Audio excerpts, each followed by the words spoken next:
Sekarang ni kita dah ketatkan ke semua-semua. Depan kena pakai, belakang kena pakai, dan baru setahun lebih di belakang dilonggarkan. Jadi tak pakai pun tak apa. Tapi siapa dah pasang, beli kereta, beli dengan seatbelt. Betul.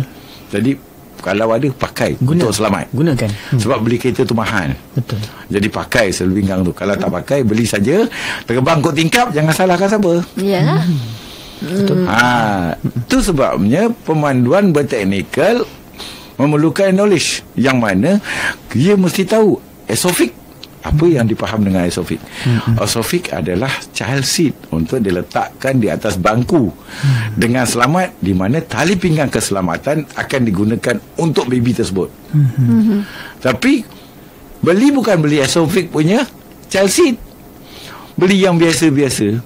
Kereta boleh beli, child seat tak boleh beli. Nak buat macam mana? Siapa salah? Diri sendiri. Dan kesalahan tersebut boleh dihukum kepada pemilik.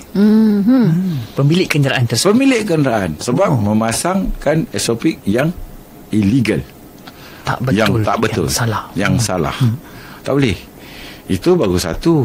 Pada panel dashboard, rangka-rangka, tulisan-tulisan, signal, indikator, syarat-isyarat, semua diberi maklumkan.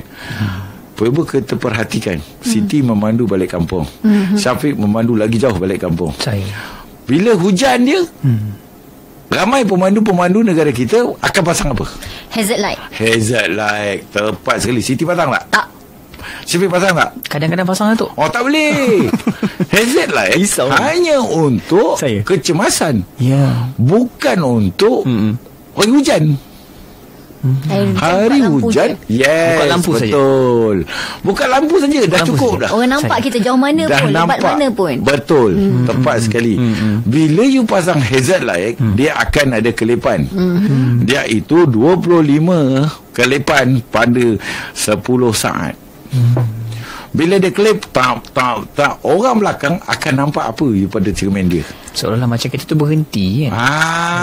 Pandai, tepat. Kerana cuaca hujan itu kabur di waktu siang dengan di waktu malam, pemandangan bila bercermin berbeza. Lebih-lebih lagi orang yang pakai cermin mata. Bukan cermin mata kerana dia dah tua tau. Itu bila dah tanda-tanda orang dah dewasa, dah tua, dia rabun betul. Dia kena pakai spek lah. Itu bagi orang-orang yang ini, dia memang kena pakai spek. Bila dia kecil memang dia pakai spek.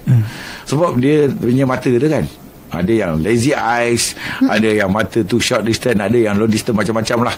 Jadi kesalahan mata, jadi pemandangan dia tidak jelas. Bila kelepan itu, dia akan menjadikan mata dia boleh jadi blur, tak nampak. Jadi kalau kena pada orang seperti ini, kan berbahaya pada pemanduan dia. Kerana kita orang yang bahaya. Itulah kita.